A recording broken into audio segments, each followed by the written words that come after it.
States of America and to the republic for which it stands, one nation, under God, indivisible, with liberty and justice for all. Honor the Texas flag. I pledge allegiance to thee, Texas, one state, under God, one and indivisible.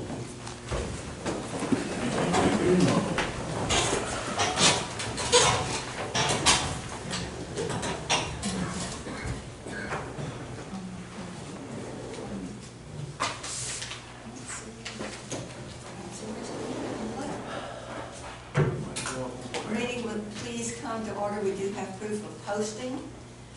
In accordance with Chapter 551 of the Texas Government Code as amended, known as the Texas Open Meetings Act, any members of the public who wish to speak shall have 5 minutes. But if it's about the budget, you can speak during the workshop time, which we're going to open in just a moment. I don't see any other public members who want to speak, so we'll move on to the action items. Number 1, burn ban. No action. No action. No action. Number 2, budget workshop. All right.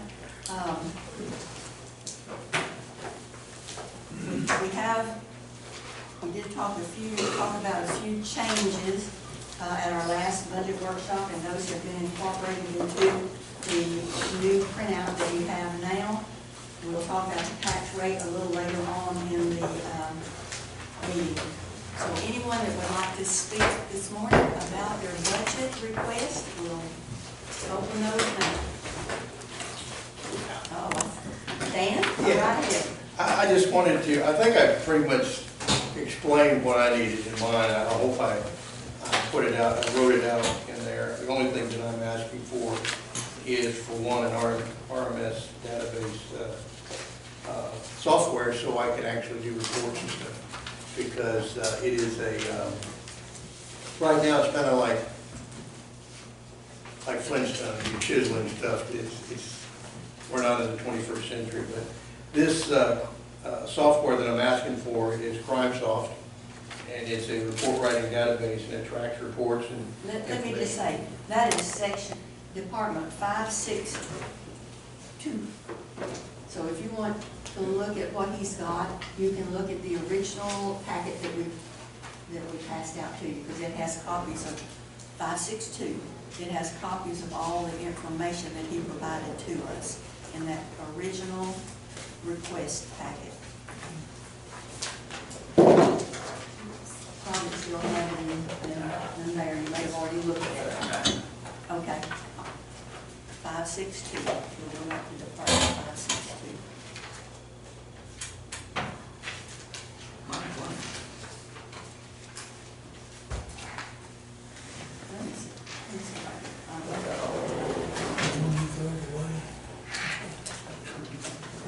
That's going to be on page 26.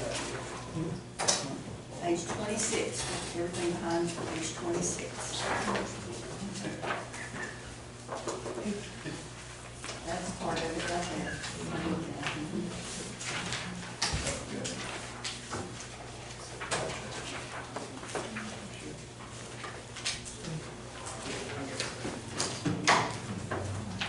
All right, so if you'd like to talk to us about what's behind page 26. Okay, CrimeSoft software is the RMS report writing database.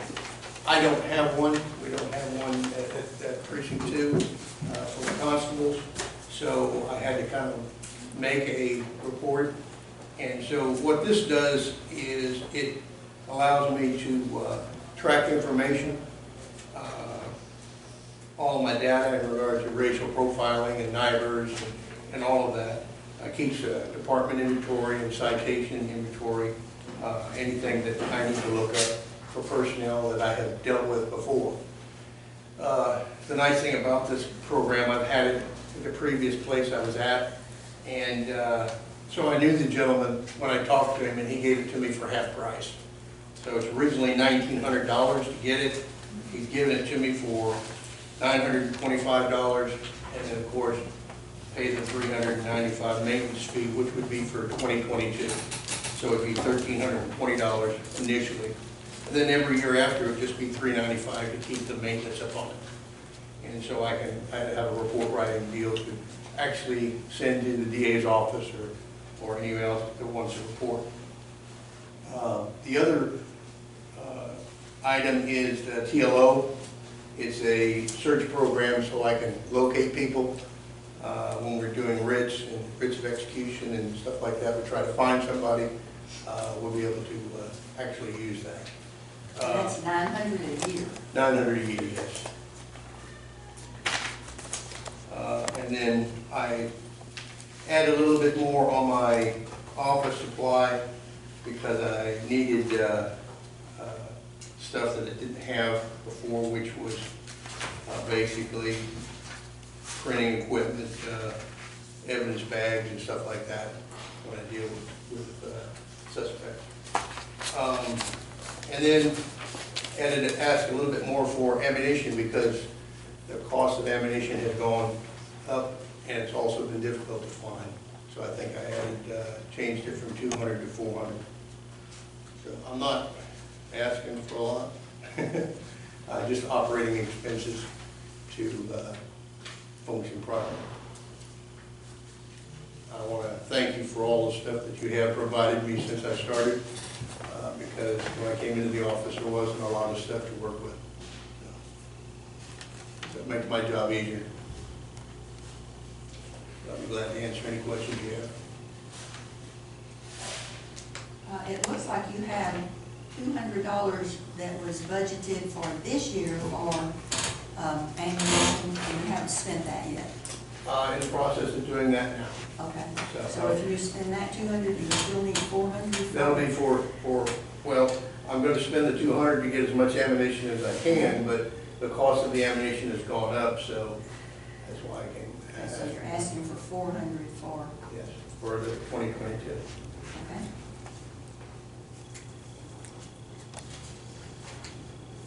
Any questions about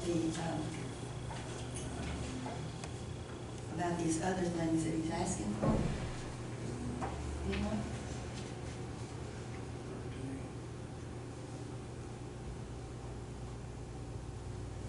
Make a note here.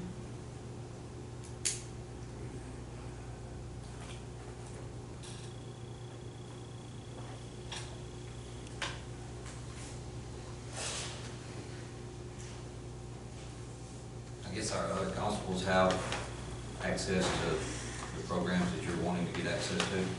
No. They could, you know, I could talk to the guy, probably get him the same price. I'd be glad to talk to him about it, to help them so that they wanted it. I don't know how computer literate they are in regards to some of it, so some of them may not want it or may not. But the one good thing about this program is that also if I take somebody into custody and I take a photograph of them, I can document all of that. I can document all of the data, just like the Sheriff Department has with theirs. So it allows me to keep a database of people I come in contact with. And when I do NIBRs and I do my racial profiling, it gives me more information. I can draw all of that out and do the report easier. That's about $3,740 increase, if I figured it out. That's about right, I think. And then the continued maintenance will be in the next year. Actually, it probably wouldn't be that high. It would be the initial fee, the $1,300, the $900 of it, $925 of it would be initially because it'd be purchasing the actual software. But after that, it'd just be $395.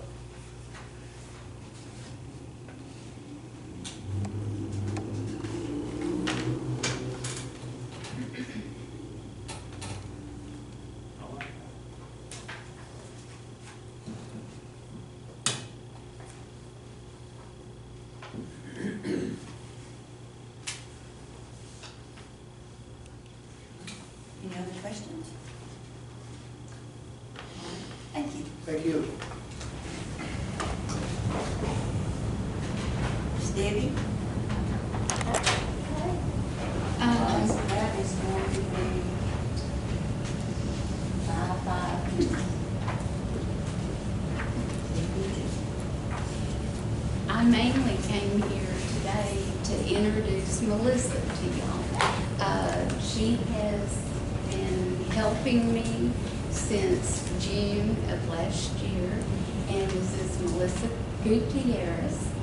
And she's doing a fantastic job. Yes, stand up. I wanted to tell a little bit about her. She's finding ways to cut costs and expenses. For example, the seal paper that we've used forever for like judgments and orders and warrants, it jumped up from $89 last year to $159. And so we bought bond paper. It's the thicker type that is on the seal paper. And she's made the seal and everything and is making our seal paper. So that's one expense. She's overqualified, very much overqualified for this job. She has an engineering degree and has worked at plants around in this area. So that's basically what I wanted to ask is,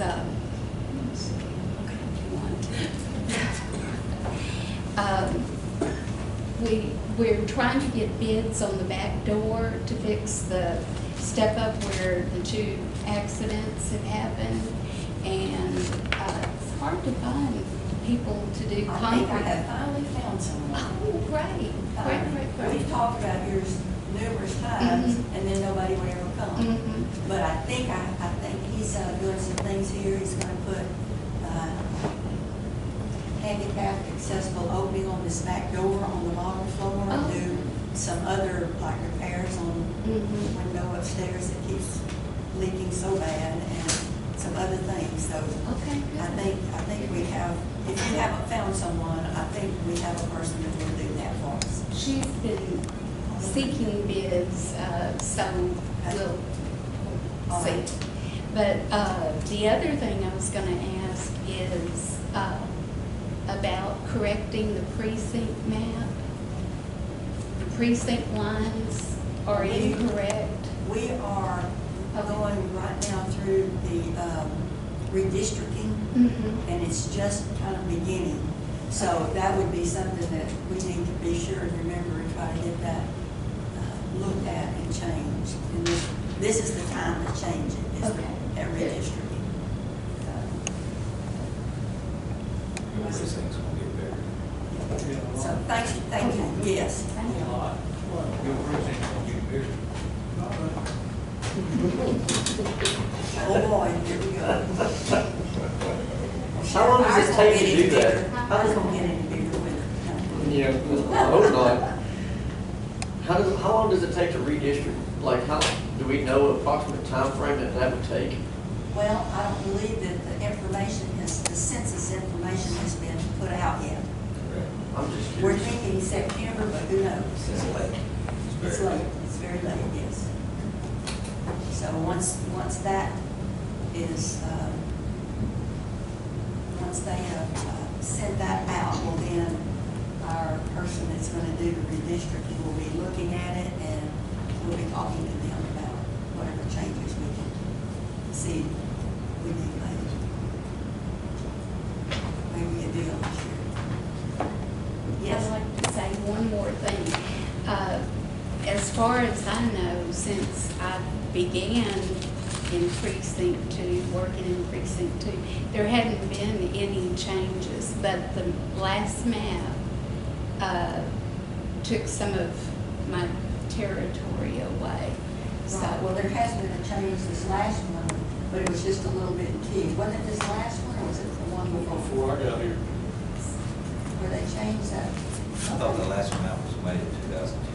Okay, maybe some. Well, we made a map, the precinct lines had changed on it. And just like this before you guys did, back in I thought that one in Teague changed, moved one, Prior like, to- it was one or prior to two me. blocks over. that It's was prior to me, that How was the time 2000. That was Okay. 2000. 2000, correct. Mhm. Only time the precinct lines can change is every 10 years with the census. So it has to change on an even year, unless this year's different. Yeah. Yes, it was 2005. Yeah, and it takes in the 8th Avenue and comes Yes. back up on Yes. 4th on precinct 4, which I thought to myself, why do you just go down 84 and If I could, Well, it's because of the different things that they have to look Right. at, the demographics and all that kind of stuff, Right. numbers and everything, so. All right, I would like to say, I wish they would take that precinct line and make it to, the loop, to sounds most logical, it does. most logical, because it's so confusing. We'll look at our number 2 and number 4 commissioners to try to remember and get that done. I'll be glad to give it to Craig. Thank you. Thank you. Thank you. All right. What's confusing? I'm in town here, what's confusing? The confusing part in the city of Tig, that it takes a block and, like on Mimosa, one side of Mimosa is precinct 2, the other side is precinct 4. And, yeah, it's very Right in confusing. town. Mhm. And it takes that small section of 8th Avenue over to 4th Avenue, Mhm. and all the way down to, I think, Macomb, Uh-huh. and then back up. And so, You'd rather just be south of 84, have everything south It of would be 84? better. It would be better in the city. County road than that, Just the folks. Just the Just the folks. folks. And then Okay. on Interstate 45, from the 190 south, northbound and southbound lanes are supposed to be, have always been in precinct 2, but the map on 45 shows the northbound side from 190 to Buffalo line is precinct 3. South and north. Yeah. Separated. Mhm. So that makes a difference when the tickets are filed. Exactly. Not that we're trying to get a bunch of tickets, but the precinct line has been incorrect Okay. for a I'm not sure while. about the tickets filing, and that they're not always filed where they're written. Well, that's correct. And so redistricting would help that, but I understand your situation.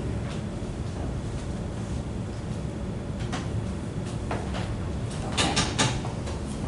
Miss Sally, are y'all ready? Sure. Mary? We've got a little information for you. Thanks for letting us come in and visit with you. And we've not been here in many years to request assistance, but we need some assistance, and we thought we would come and talk to you. We're, Mary Lee and I, Sally Gregory, are with the BRI Railroad Museum. And that's in Tig, if you've never been over there. It's the depot by the railroad track. That depot was built in 1906, so it's got a lot of age on it. So when was the courthouse? When was the courthouse? 1919. So it's older than the courthouse. And in 1969, it became a museum. The railroad was going to tear the building down, and some of our wonderful citizens decided they couldn't let that happen. So with the help of the city, they were able to work with the railroad and get the depot, and they worked really hard for many years to get this into a museum. We've got lots of volunteers. We need more, but we do have some wonderful people that have stuck with the museum to keep it open. And it takes a lot to keep a building like that up and to keep the doors open. We have school children that come on field trip visits. We have local citizens. We have a lot of folks from the Fairfield, Mahia, Groesbeck area that come.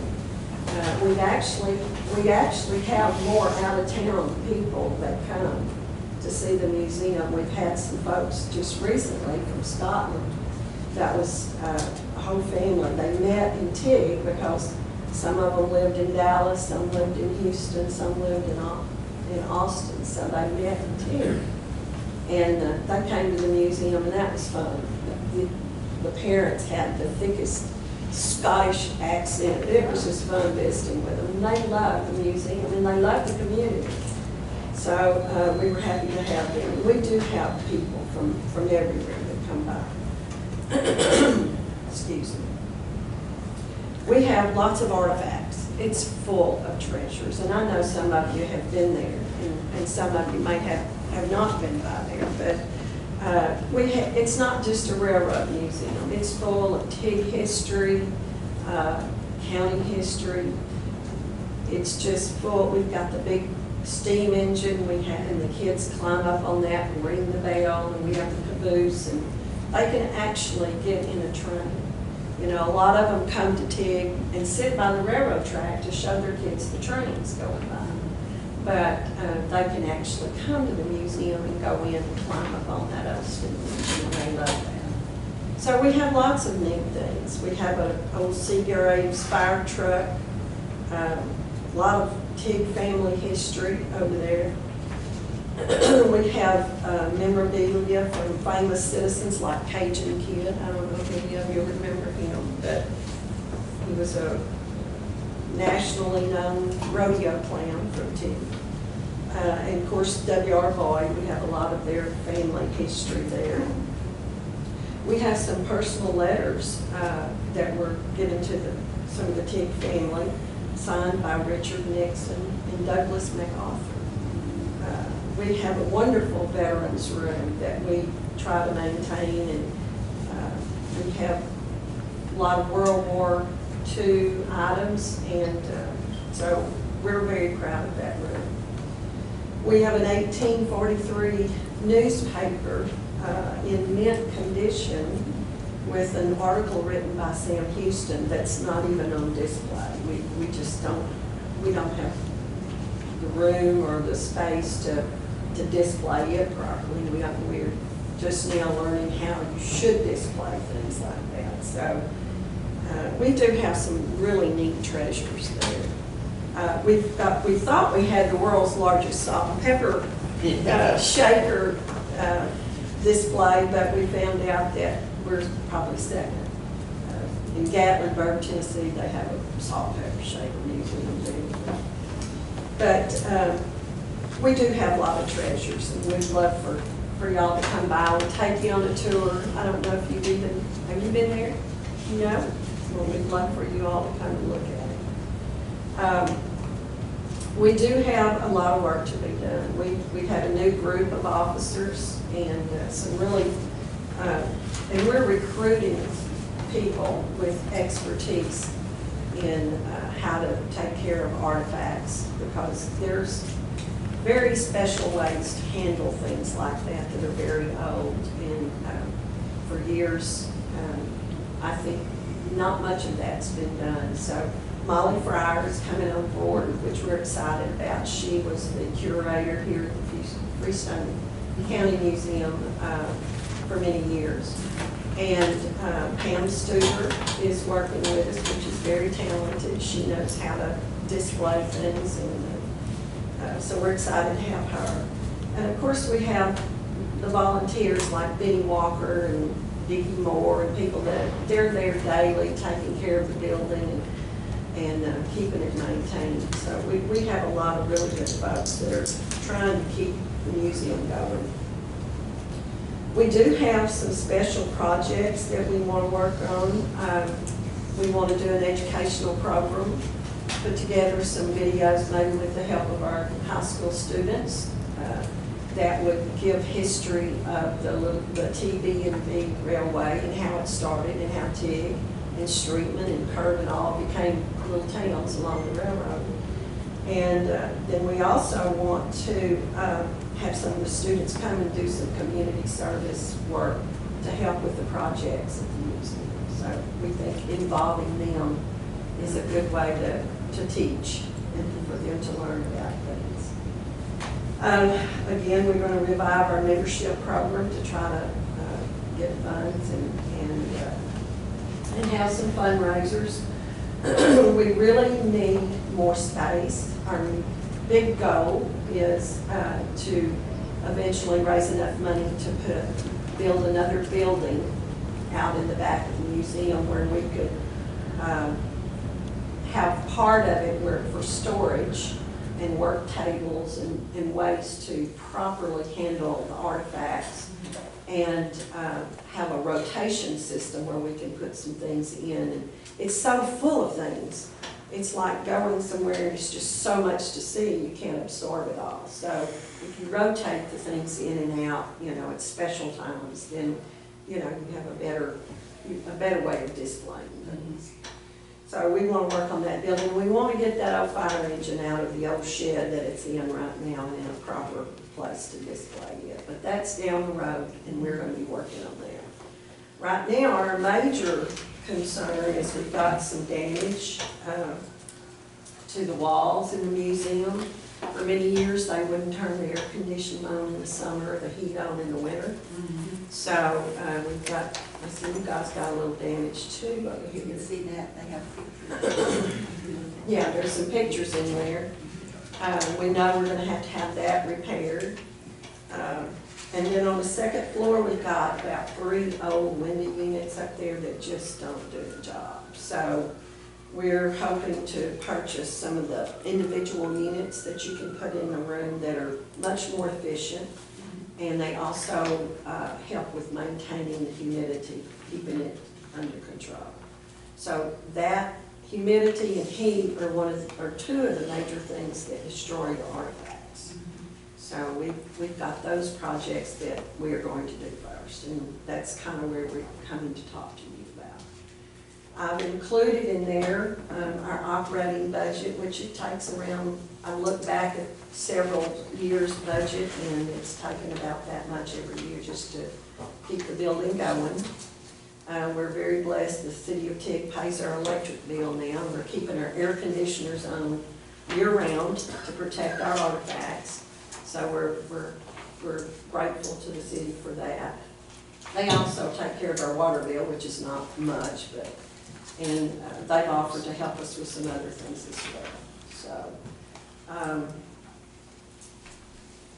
the budget, and then I've also put on there the estimate for the 2 projects that we're looking at. So we're just here to remind you that the BRI Railroad Museum is still in existence, and we're still maintaining, but we want to make it better.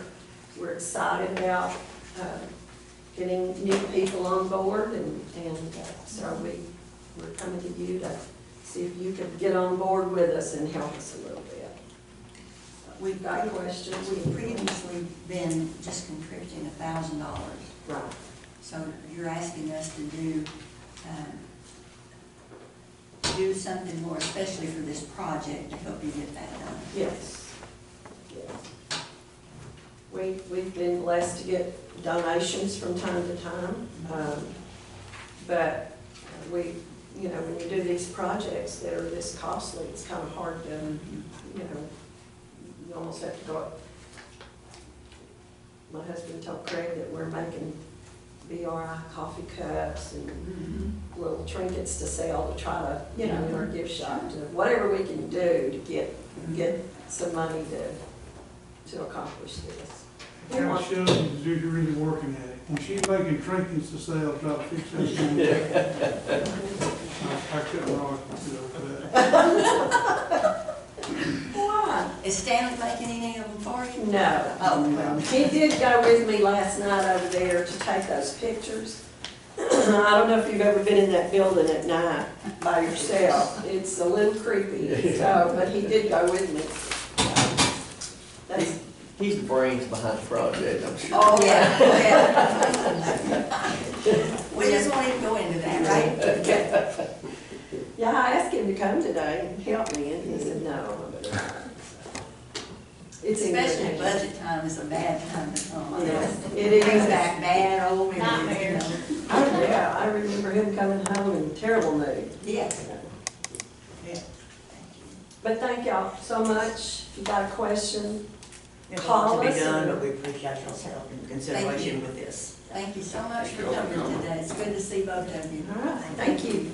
The Tig Museum is full of a lot of stuff. I've been there a couple of times myself, and they got so much stuff, and very little room to display it all. You kind of, sometimes you end up digging, but it's a neat little deal, especially for TIG. Great asset, I think, not only to TIG, but to the county. And then you got the old hotel right there now. That's really cool, you know, and I think all that together is a draw for our little community. So good job, and hats off to those that keep that stuff going. Well, I think history is very important to the citizens of Freestone County. You know, some of the bigger cities and bigger places probably don't have that same feeling that the small counties do, but it is very important. I may have missed some, did y'all have a number in mind? If you look on page 2,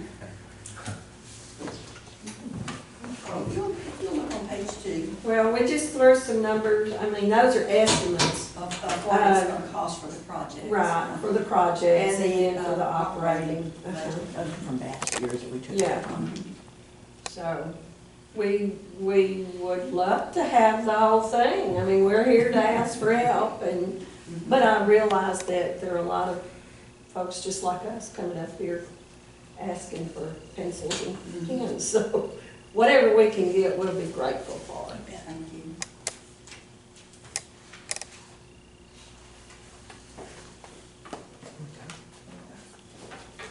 May we be dismissed? Do you have questions? I don't have any questions. Anybody else have a question? No? Okay. We're going to leave it. Thank you. Thank you. Good job. Did you get a copy? I had one for you too. Thank you. Thank you. Good to see y'all. Thank you. I think they are voter people too, voter workers. Poll workers. Okay. Anybody else? Yes, sir. Said you wanted to speak to us a little more on what. Just a little bit. I kind of want to retouch on some things I said earlier in the week. I guess I'm in a little bit of a unique position because I'm not asking so much for a big increase in this my budget, but just to not get cut from what it was last year. The difference between last year's budget and what I'm asking for proposed is about 0.7%. It's flat with what the tax assessor collector's budget was in 2020, and it's quite a bit less than it was in 2019. That's due to personnel. We've had a big turnover. That office historically has not had any turnover. It all hit at once, as you all probably know. So it's been a big adjustment for me coming in, and also every member of the staff was affected. They've all had to move up, assume new responsibilities. The new hires had to learn quick on their feet, and they've all done an excellent job as far as that goes. So probably the biggest line item proposal is in the salaries. I told you, just being honest, I'm looking for 10% for each one of them. Percentage-wise, I know that's a lot for 1 year, but 3 of them are at the new hire rate, which I feel is awfully low. So money-wise, we're not talking about that big of an increased salary. It's just, but it is a big percentage. And I'm wanting to move one of the clerks that's been there for almost 20 years. I'm trying to get her to about a $33,000 a year salary, which I really feel is appropriate. And I kind of just want to point out, since I did calculate it, I thought this was interesting. I think everybody has a payroll sheet. Yes, and if you want to get, I think you have the numbers, so I'm just kind of being general, but I did, on the annual report that I gave y'all, it showed that our office collects just under $46 million in property tax collections. We ran a report for auto, and we collect just under $5 million on the automotive registrations. That's over 115,000 transactions, and these are all small transactions, as you know, especially for auto. So my office collects, is responsible for, and distributes over $50 million on last year's actual collections. So it's a big job, a lot of responsibility. I've got a very good staff. They're up for the task, and I'm going to do what I can to retain them and hopefully keep up with the low turnover that we've had enjoyed in the past. The much smaller line items, my purchase services needs to go up a little bit. I'm wanting a new copier. The copier we have, we own it. We pay as much in a maintenance contract for just, I think, $30 more a month. I can have a brand new copier that's leased with a maintenance contract. And the big problem with our copier is the scanning is terrible. I really thought that copier was from the 90s by the way the scans look. I've got to get notarized documents to our attorneys from time to time, and they need to come through clean and look good. Plus, scanning is getting more important as we're imaging Now, is that different already things. in agreements and leases in that $124,671? Yes, It's yes. already in there, right? Yes, the 2021 budget was $123,695. Okay. So it's already in the 124. Correct. So That, and then $361 for a year is what they're telling me to get one more auto machine from the DMV, which to me is. is that already in that Yes. 124? Yes. Okay, well, Yes. that's in the budget right now, then, Well, in my proposed, in your proposed. yes. Uh-huh. So I'm just kind of telling you Sure, why I'm I'm just- asking for it. I'm just asking because when we talked about the voter thing, I wasn't sure if it was in that figure already. Okay, yes, Okay. yes, it is. So that's just an explanation for the increase. That extra auto machine will go to a desk that doesn't have one. We had 3 that 4 desks shared, and it wasn't, to me, it wasn't real efficient to have to get up, go over here and yell across the room, and now with the barricades, it's even harder to communicate with people. Some people can't hear real well. So, we're all getting worse and worse about that, I'm sure. Okay, but no, that was my question. That's in that figure already. Yes, We're not correct. adding to it. No, I'm not adding anything at this point. So that would help with that, and speed up, especially around lunchtime. I've made it to where there's at least 3 at the front counter all through lunch, which means they have to stagger lunches from about 11:30 to almost 2, because we have a lot of traffic. What I've been told, it's picking up. There's a lot of people moving in here, tons of registrations. We get out-of-state stuff daily. I don't know where all this equipment stuff's coming from, but our transactions are way up on that, so they're busy. I guess, unless y'all have any questions for me, I think that was all the points I wanted to make. Oh, well, as I had already stated, the conference expense, I increased that because that's where I pull my training out of too. So, I had said earlier, I went through my whole conference expense and actually exceeded it, and had to move some money around just for the classes I had to take under state law as a tax assessor collector. And I'll have more I need to take next year. And if that doesn't get increased, I will only be taking classes. I won't have an opportunity to go to the annual conference. Let alone there's legislative updates, there's more other local things that still have expenses. I'm not looking to go to that kind of stuff right now, but I would like to be able to go to the annual conference. So that's all I have. I appreciate your consideration and work that y'all run for this county. And the things that you were talking about, we do have in this budget, so